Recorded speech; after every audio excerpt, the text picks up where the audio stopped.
เนี่ยว่าปักหายปักแห้งอะไรวะแท้จริงมันแบบว่าลิ้นแข้งนะแท้จริงกะดูมันจังซี่แหละบ่ไปนะไปผู้ใดส่วนไปไม่มีถ้าลูกไปผู้ใดลูกบ่ไปแม่เขาไม่ไหวอยากไปป้าแม่เท่ามีอยากไปป่าลูกก็ไปนำแม่เขามีแล้วครับแม่เท่ามีบ่ไปลูกก็บ่ไปแต่แม่เท่ามีส่วนแล้วมันบ่แท้ๆนี่บ่ตัวติตัวขอบใจ FC ผู้มีน้ำใจแบ่งปันเหมือนฟ้าบันดาลให้สร้างรายการนี้มาสวยเหลือคนทุกข์คนจนหรือคนด้อยกว่าด้วยแห่งศรัทธาบุญนำพาได้มาร่วมทาง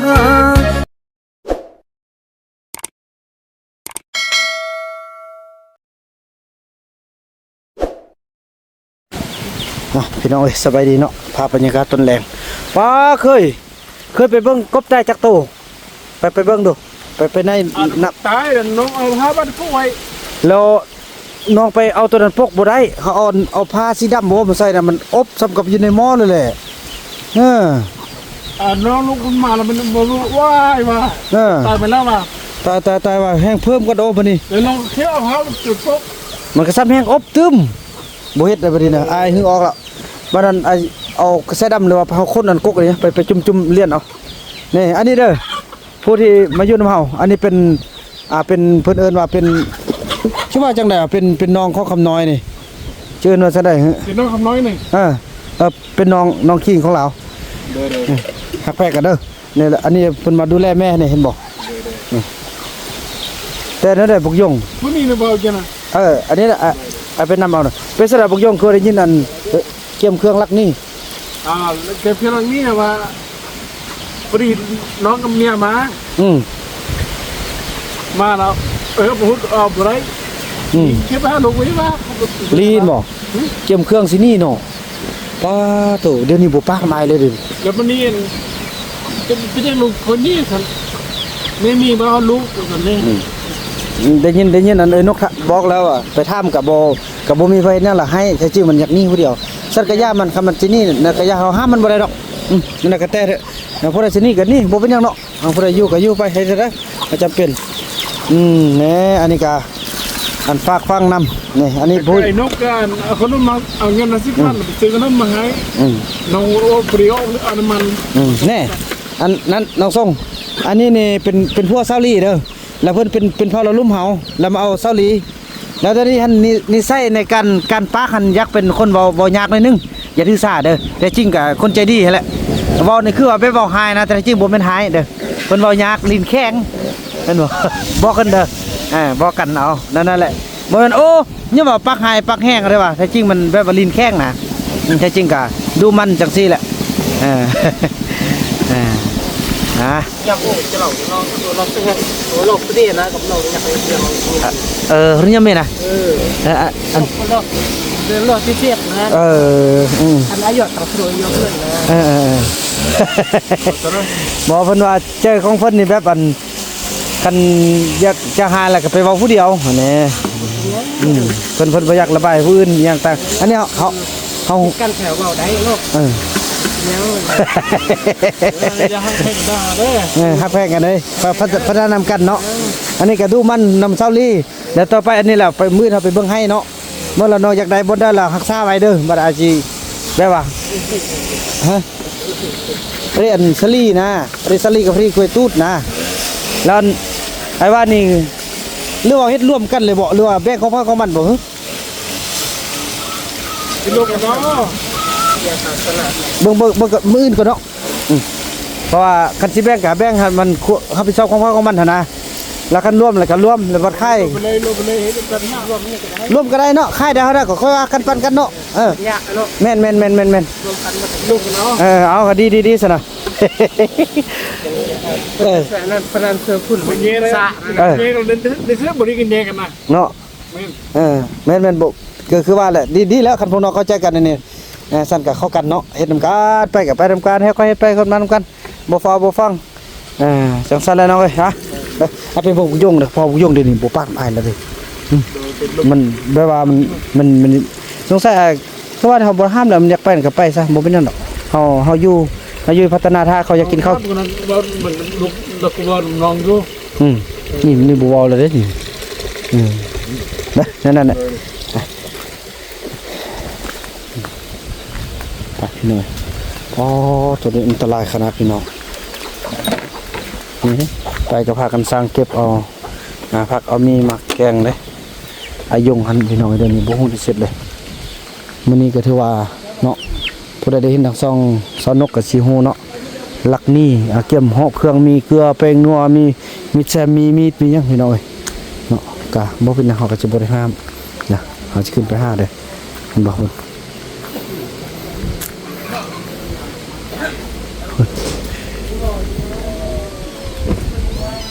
จะอุ้ยเอาลูกไม่ท่าแพทย์ไปใส่อุ้ยลูกเห็นไม่ท่าแพทย์บ่เห็นไม่ท่าแพทย์บ่ ไม่เท่าแพทย์ไปอาบน้ เขาแพทย์ไปอาบน้ำแล้วลูกอาบน้ำแล้ว ำแล้ว ครับแล้วเอาอย่าอีพ่อทำเด้มื้อนี้ได้ยินเขาว่าพี่น้องเอ้ยเนาะได้ยินเขาว่าลูกเก็บเครื่องสินี่เขาป้านี่อีพ่อทำเด้ลูกอย่างนี้เขาป้าเนี่ยแสดงลูกบ่อยากอยู่ดีพ่อจังเมื่อเขาป้าแล้ว บ่มือนี้เราไป มื้อนี้ไป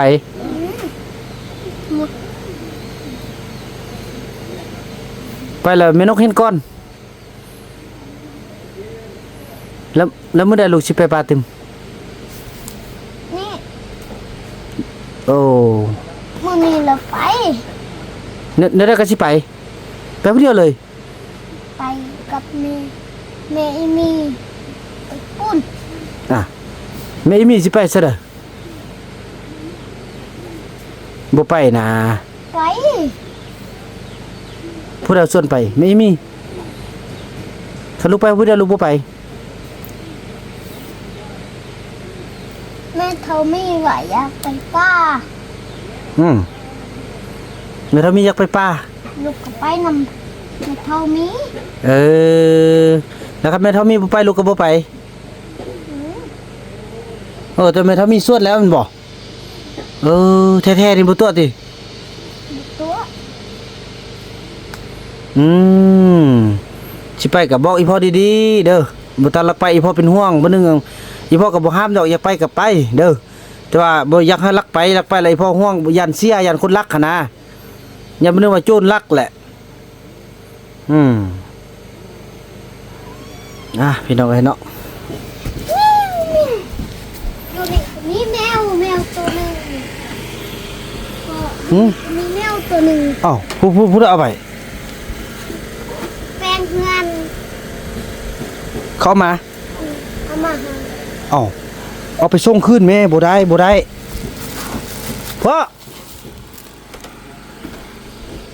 อบ่ได้พี่น้องเอ้ยเห็นกับหูกับตาเลย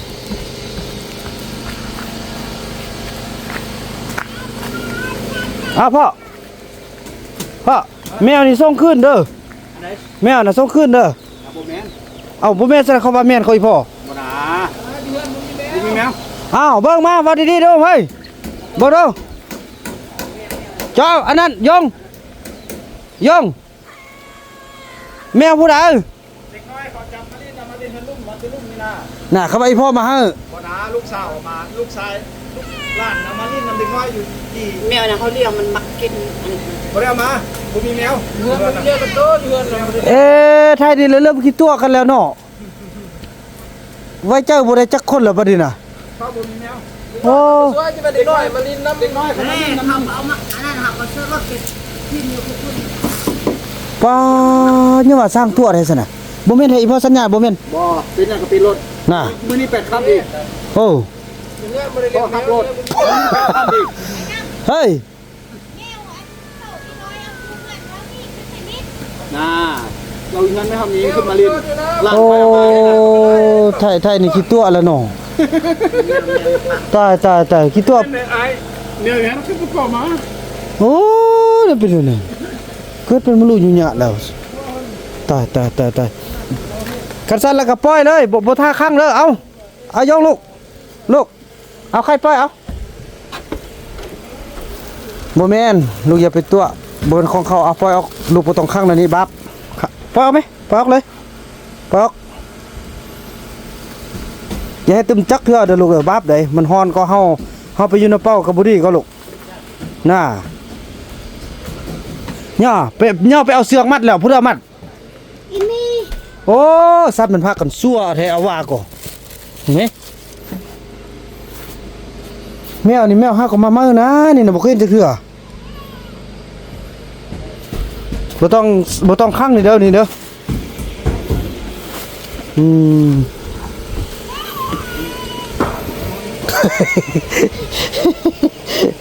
เรื่องวุ่นๆกับพ่อต้องเรื่องนี่ก็ได้เนาะ เกมมันหนุ่มนะดิ อันมื้อมันเซอันถ้วยสิบ่วง ไอ้พวก ป้าฮะแล้วป้าหันลุมเลย ไปลุ่มก็ได้น้องพ่อเฮาสิกินข้าวอีลุ่มกินข้าวลุ่มแล้วก็เมียนไว้ลุ่มหั่น เอาป้าไปฮะเอาป้าหันลุมเนี่ยเอาพับเอาซัดปงให้นั่ง ขอบใจเด้อน้องเด้อบ่ไอ้สิบอกพี่มาพี่น้องเฮ้ไปอันเครื่องน้องมีบ่เครื่องอันเปลี่ยนอาบน้ำน่ะเคยอันแฟบยังมีบ่แบ่งให้เพิ่นเด้อเฮ็ดน้องเพิ่นว่าเอาไว้นี้ก็ได้น้องมันอันเพราะว่าบ่นี้เป็นบ่อนที่เฮาคั่วกินน้องอันนี้ในบอกหมดสุยางพี่น้องบอกเจอกันนี่ไว้ก่อนก็ได้น้องอันนี้แหละเป็นบ่อนเฮาคั่วกินเอาไว้นั่นไว้ก่อนนี่น้องอันนี้บ่อนคั่วกินอันนี้บ่อนล้างถ้วยล้างบ้วงแล้วอันนี้บ่อนเฮากินข้าวกินข้าวพอมันอดทนตึมจังหน่อยแล้วเฮือนเราจึงเฮ็ดอันย่างต่างอันนี้มันซั่วข้าวซินะเดี๋ยวเราไปเอาอันแฟบสบู่น้ำเคยเด้อไอ้เคยผมไปเปลี่ยนน้ำกบก้อนบาทนี่เอานี่ครับใกล้กินก่อน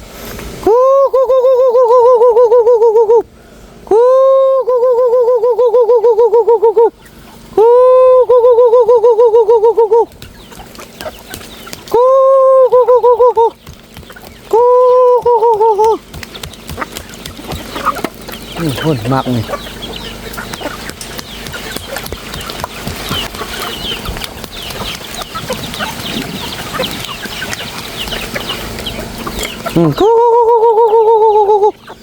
มักเมือดไก่กินบักดีพี่น้อง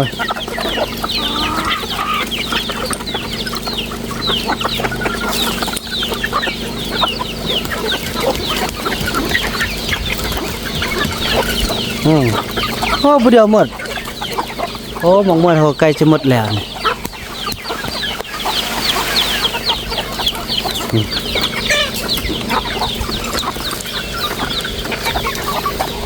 ไอ้ยงแท้นี่พี่น้องเขาเจ้าวานเนาะไปรีอยู่นี่ไปเครื่องแต่ว่านำทันนะแม่เท่ามีคันว่าเป็นความจริงแท้คันแม่เท่ามีสิไปกะก็บ่เป็นหยังบ่ได้แค่หยังจักอย่างพี่น้องเอ้ยไผสิอยู่ก็อยู่ไผสิไปก็ไปบ่ได้สนใจอีหลีพี่น้องเอ้ยเดี๋ยวนี้นะเฮ้ยสุดที่แหละเบานำยิ่งตามยิ่งหนีพี่น้องเอ้ยเนาะยิ่งตามยิ่งหนี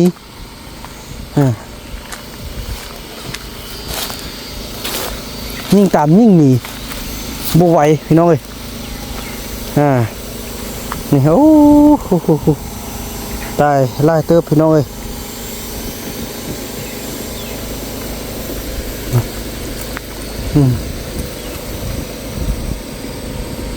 เปิดตามใส่ก่อน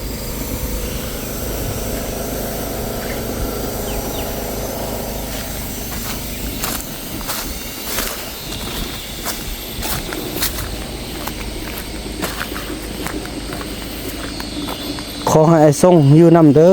อพัฒนาไปทีละก้าว พัฒนาไปเทอละก้าวไอ้เอ้ย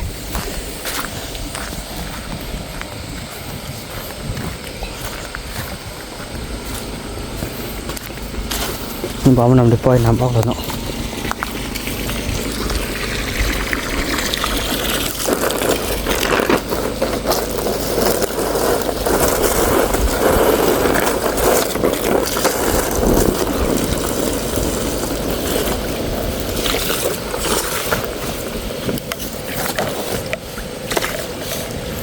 เช่นฮอนนะพี่น้องเลย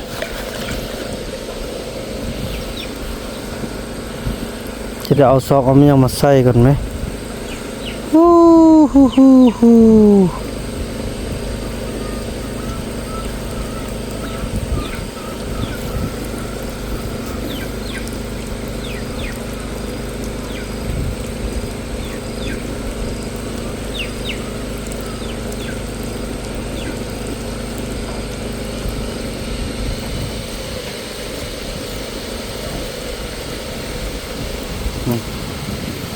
แต่นั่นนึงพี่น้องเนาะ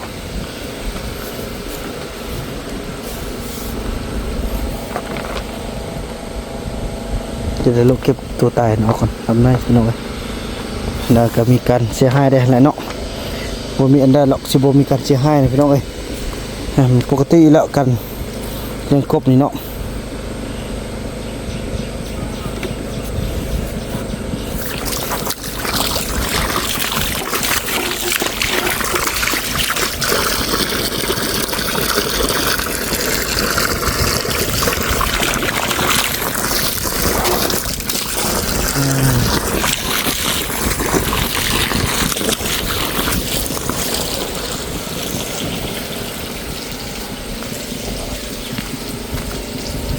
ไปน้ำออกละบัดนี้อัดไว้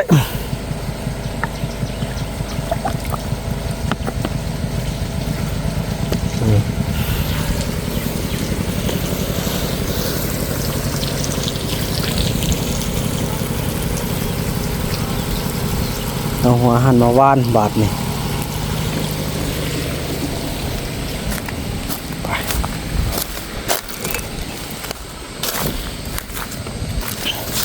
แข้งกระด่างขนาดมอยงนี่บ่เลือดแหละพี่น้องเอ้ยบ่คิดหยังไรบ่อยู่ดอกนั่นแหละก็บ่อยู่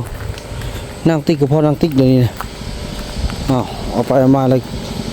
เอาแต่คนที่อยู่ได้แล้วก็พอพี่น้องเอ้ยเนาะเอาเฮ็ดสุดที่เลยเด้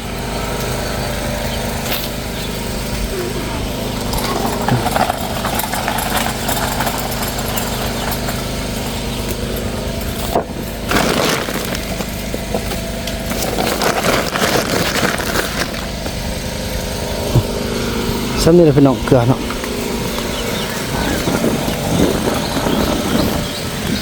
โอ้อันนี้เป็นอะไรนี่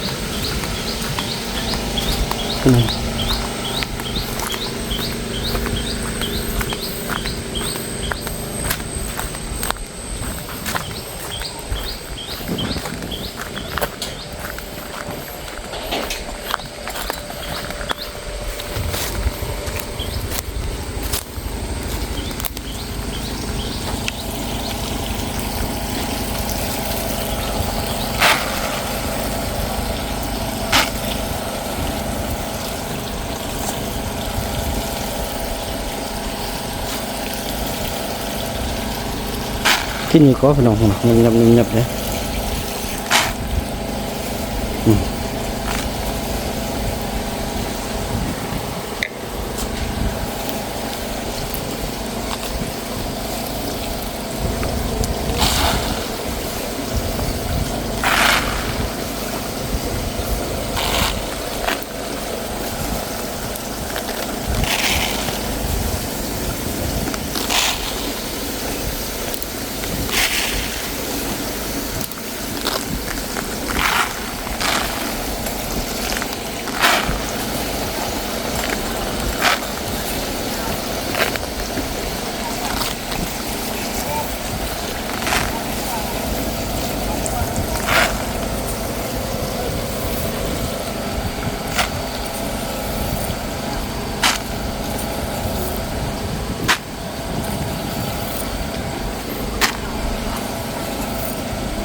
กินอยู่เนาะ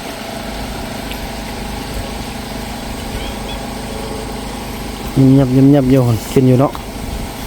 กินใหญ่ๆไวๆเด้อ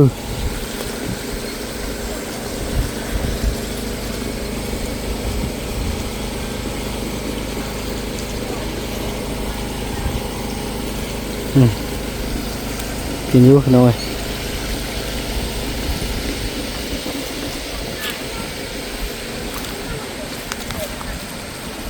พี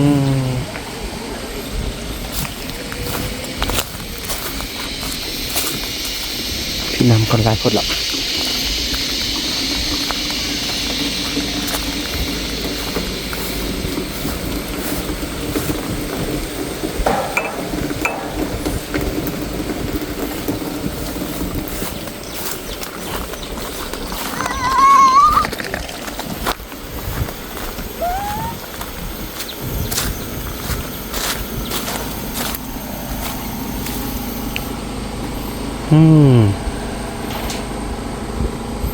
มื่อเอาผ้ากระแสดำมาพวกไว้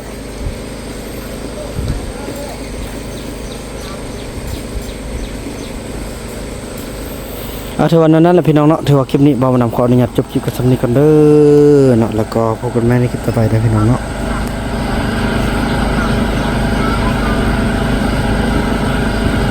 ขึ้นอยู่ด้วยพี่น้อ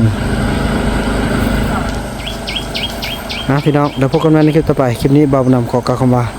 สบายดี